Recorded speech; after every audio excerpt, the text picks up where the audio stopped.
I'm late. I'm late for a very important date. Actually, should I move that? Yeah.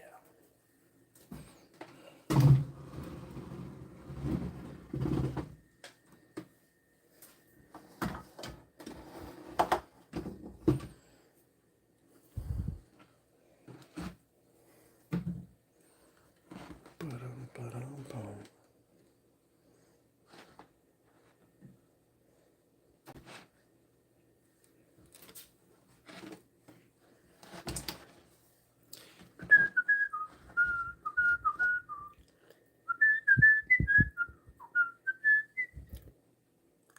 Of course. Yeah, that'll do.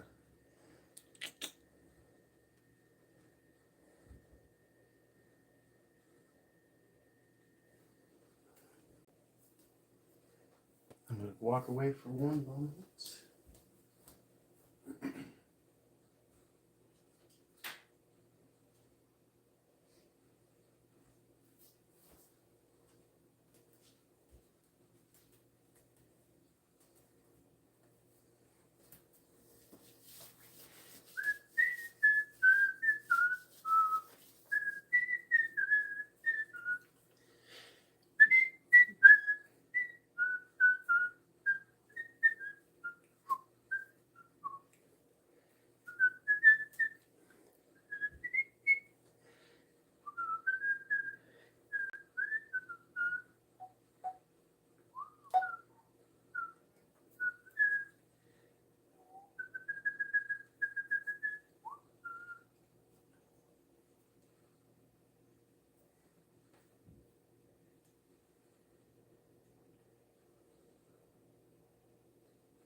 I'm going to go get some water.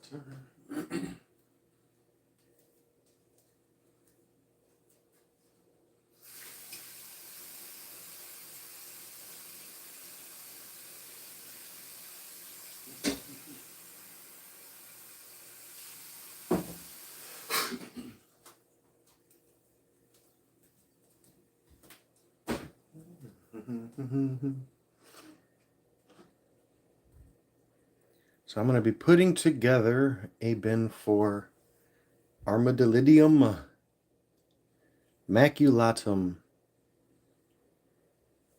And we will start with some substrate. This is the substrate from Stephanie Kreidler at Kreidler's Critters. I always start with just a very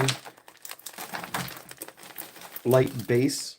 I do that, so putting the wood in and things like that, they have a little bit of room, and I'm very actually bad at it. I need to, I'll do that in a moment. I'll put a little more, throw some leaf litter and calcium sand in there.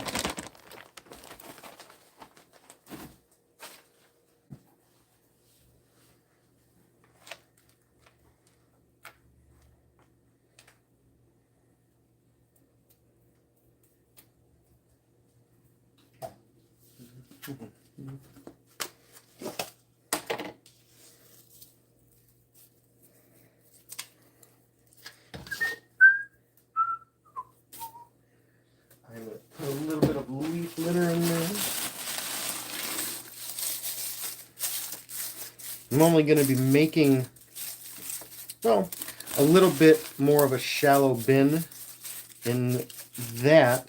From what I'm noticing with my current zebras, they tend not to burrow as much. Even the mankai are just below the surface. So I'm not going to make it entirely too deep this time.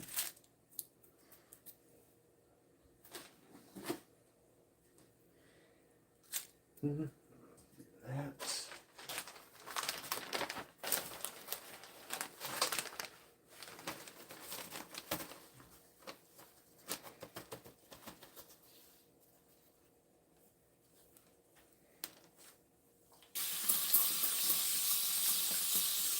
Dampen a little loose. Start getting the moist side good and ready.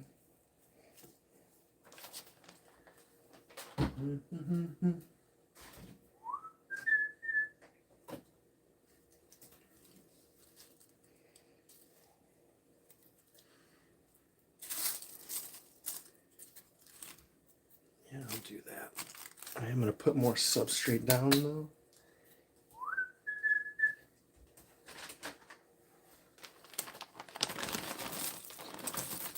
I don't want to ruin too much about this project, so I'm not going to. But this is part of what I'm doing with Mr. Chance at Isopod Geeks. We're going to be doing a long-term project with some Armadillidium maculatum. And in preparation, I am setting up this bin. That's actually quite a bit of substrate compared to what I wanted.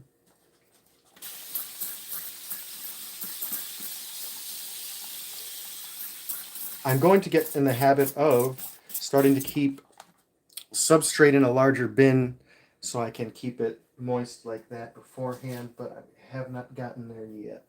I want to do a little bit more. In fact, I gotta throw some charcoal.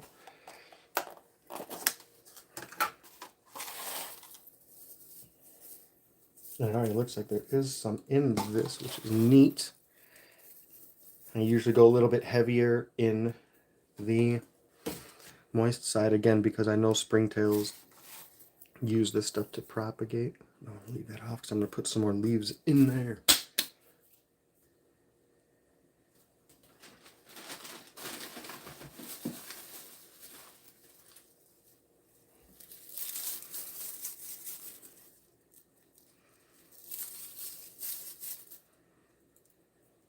Yeah, I'll dump that.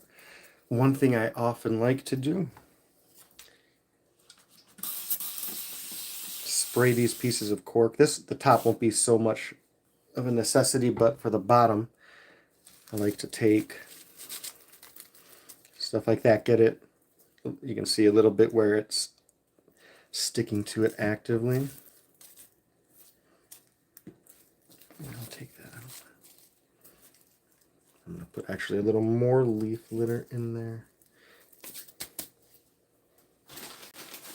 I have two different varieties of leaf litter. So in this hand is the leaf litter from Crossers, and this is the leaf litter from Russ at Aquarimax Pets. There's some nice thick chunk ones there. A lot of people tend to dislike these stems. I often encourage you to stick them in like that into the substrate as you put it. It allows them to basically use them to traverse vertically. It allows water to travel down there and get a little bit lower in the substrate. And the mankai enjoy hanging out on it. So there's what people tend to worry about is, if I can find one long enough, not really. If these touch, they can't really see it that way, but let me see if I can grab a longer one if there is one.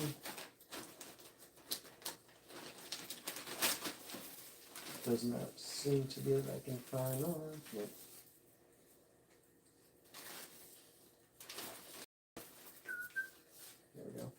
So for example, if you had one that's kind of longer like this and set it up and it rested like that, the isopods can climb up, and more so if it's near the top. So again, people tend to break them up or not even use them. I like to, as I said, I'll drive them into places where I want moisture to get. Yeah, there we go. Because again, I'll throw substrate under there and the water will travel down that. So let's throw.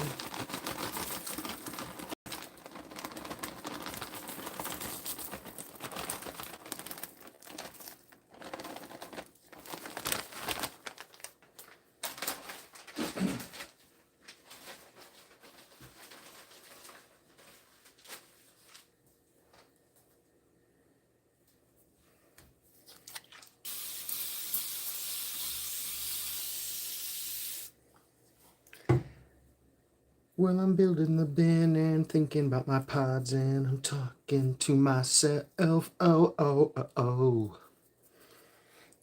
You know, let's spread.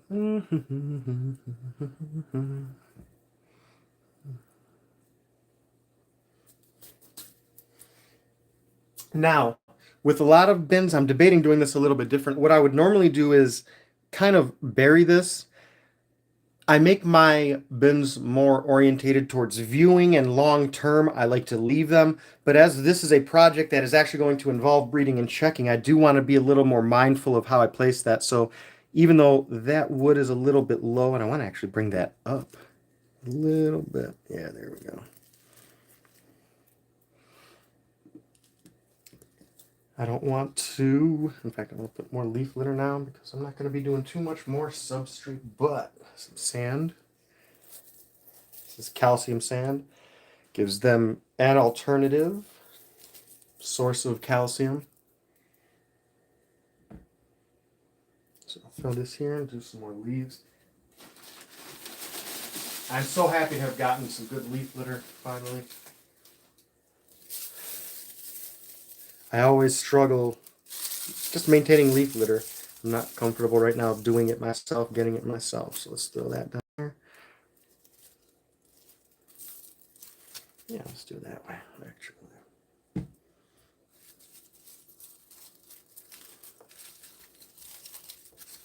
Shove a lot of this in there and I'll refill that part.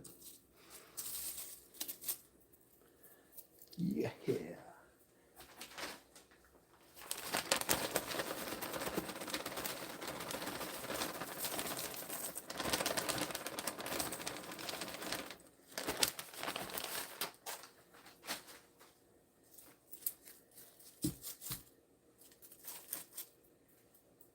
Fill up those corners a little bit more.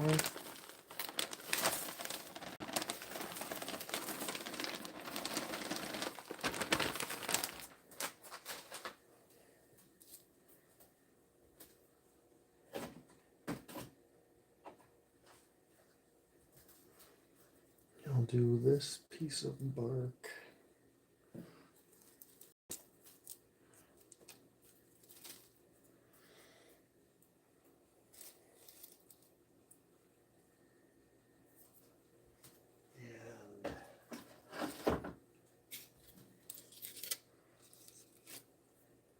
Yeah, that'll be good. I'm going to throw some more leaves and stuff down, just getting my measurements.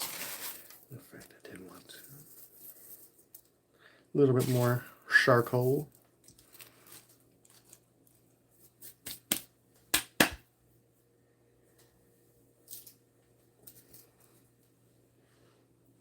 Yeah, all right.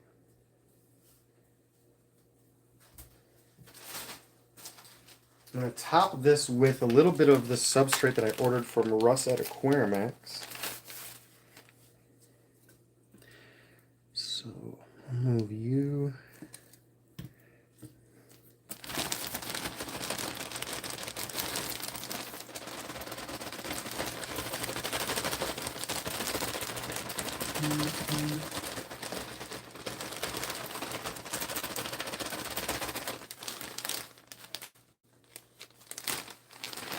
And so we know, I know it's upside down, I apologize, but that's that.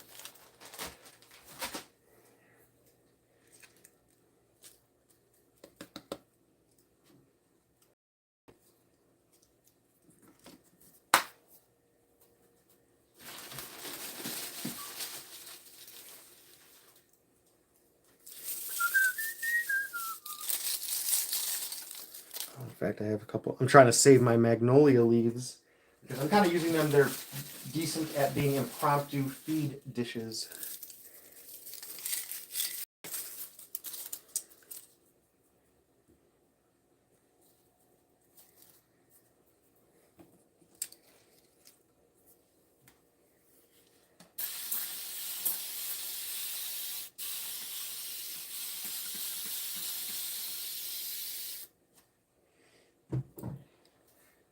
Normally I put these, well, sometimes I put them, I don't know how well you can see the way it's bent. Normally, people will tell you to put this concave side down, and I do, but I've also had success with the fact that, just so you are aware, and I don't know the science behind it, but a lot of the isopods that like to enjoy these concave parts, it's not obviously the fact that it's concave, they're not concave maniacs, it's the fact that it allows them to stay off of the ground. And a lot of these grooves you can see do allow them to do that. And in fact, I think with some species, like looking ahead to if I get the larger Mediterranean species like Hoffman zagi in them, from what I understand, they appreciate more of these niched areas with rooms. That's why people use egg carts for them. Sometimes it gives them more surface area with the bumps, kind of like not being a smooth brain like me. You have this in there. So what I always try to do is introduce the substrate into there a little on both sides. And I'm going to be putting that side down.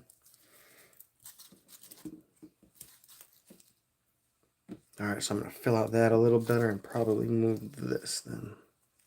Unless... No, that won't fit that way either. Okay.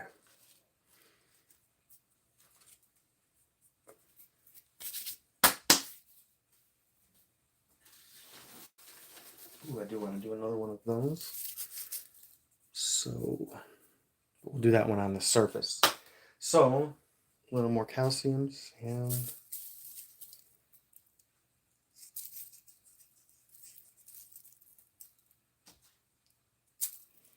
I'm going to do one little last touch off of substrate on these sides. This cork bark is going to go there, and then I will be putting a little more wood, and that will be that.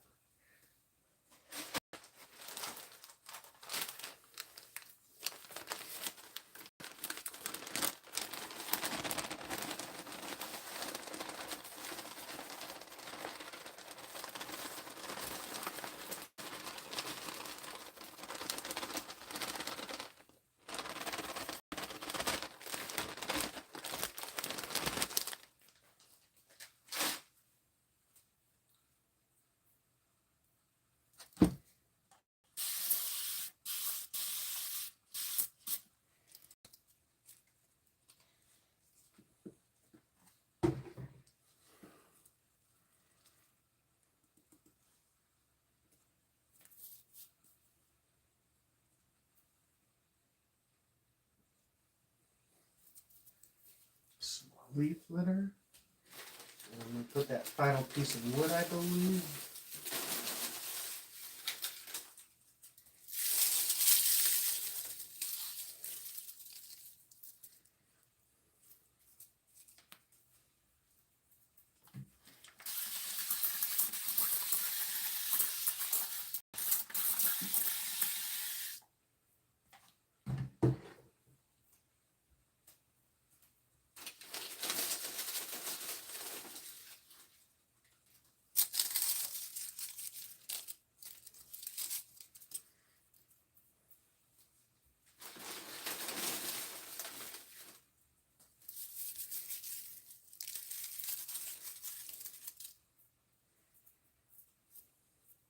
And where was that? There it is. Let's do the bigger one. Again, this was that amazing piece of wood from Kreidler's Critters. Thank you again, Stephanie. I want to put this kind of across the whole. Should we? Is that too much in the middle? Yeah, we'll just lay it across. And I'm going to leave this one essentially just in its natural form, maybe simulating it having recently fallen. I think that's about it. And we'll sprinkle a little more.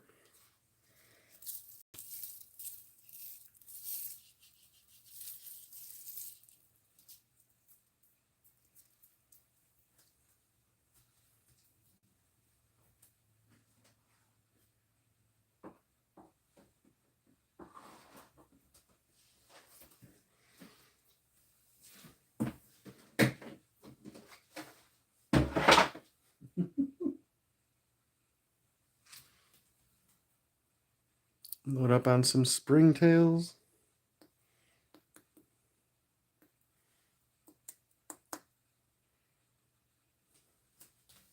We're chowing down over here.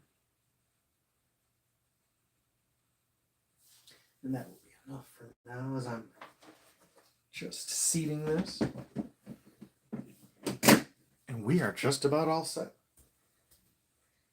That is the way I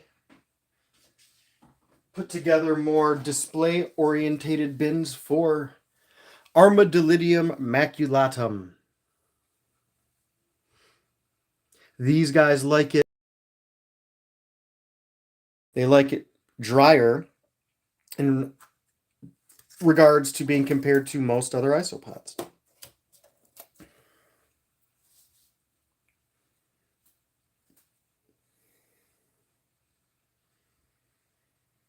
The last thing I'm going to do, but I will do that off camera as no one is here, I'm going to be doing the ventilation. I did get this new fandangled device and I'm excited. So I'm going to be doing that soon. But I think that's it. I hope everything's going well with you and you're taking care of yourselves and the ones you love. I hope you enjoyed this stream. All of you that were here, go easy.